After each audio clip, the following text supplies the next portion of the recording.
Hello everyone, আপনারা অনেকেই জানতে চান যে একটি এনআইডি কার্ড দিয়ে কয়টি বিকাশ অ্যাকাউন্ট খোলা যাবে।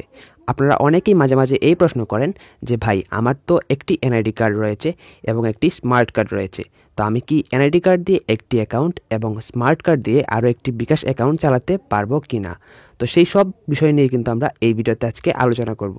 তাই ভিডিওটি প্রথম থেকে শেষ পর্যন্ত দেখুন। সত্যি বলতে একটি এনআইডি কার্ড দিয়ে কয়টি বিকাশ অ্যাকাউন্ট খোলা যায় সেই প্রশ্নের উত্তরটা আমি জানি, কিন্তু আমি যদি আপনাদেরকে সেই উত্তরটা বলি তাহলে আপনার বিশ্বাস নাও হতে পারে। তাই এই ভিডিওতে আমি আপনাদেরকে প্রমাণসহ দেখাবো যে একটি এনআইডি কার্ড দিয়ে কয়টি বিকাশ অ্যাকাউন্ট খোলা যায়।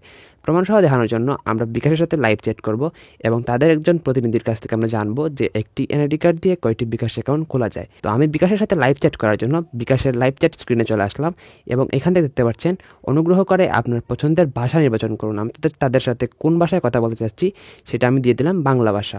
আপনারা দেখতে পাচ্ছেন বিকাশের একজন প্রতিনিধি আমাদেরকে বলছে যে আমাকে কীভাবে সহায়তা করতে পারে। তো আমি তাদেরকে একটি প্রশ্ন লিখলাম যে একটি এনআইডি কার্ড দিয়ে কয়টি বিকাশ অ্যাকাউন্ট খোলা যায়। এখন দেখি তারা উত্তরে কি বলে দেয়। এখানে দেখতে পাচ্ছেন আমাকে বলা হয়েছে একটি পরিচয়পত্র দিয়ে একটি বিকাশ অ্যাকাউন্ট খোলা যায়। এটা কিন্তু আমাদেরকে বিকাশ প্রতিনিধি বলেছে, অর্থাৎ বিকাশের লোক বলেছে। তাহলে কিন্তু আমাদের এখানে অবিশ্বাস করার কোনো কথাই হয় না। তো অনেকেই আছেন আমাকে বলেন যে এনআইডি কার্ড দিয়ে এবং স্মার্ট কার্ড দিয়ে আসলে দুইটা অ্যাকাউন্ট চালানো যাবে কিনা, বা অনেকে কিন্তু এনআইডি কার্ড দিয়ে একটি অ্যাকাউন্ট এবং স্মার্ট কার্ড দিয়ে আরও একটি অ্যাকাউন্ট চালাচ্ছেন।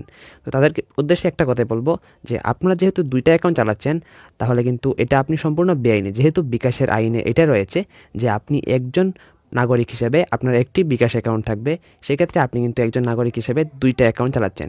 সেক্ষেত্রে আপনার অ্যাকাউন্ট যে কোনো দুইটা অ্যাকাউন্টের মধ্যে যে কোনো একটি অ্যাকাউন্ট কিন্তু বন্ধ হয়ে যেতে পারে। তাই এই বিষয়টি সচেতন থাকবেন। এই ছিল আজকের ভিডিওটি ভালো লাগলে ভিডিওতে একটি লাইক করে আমাদের চ্যানেলটি সাবস্ক্রাইব করতে পারেন।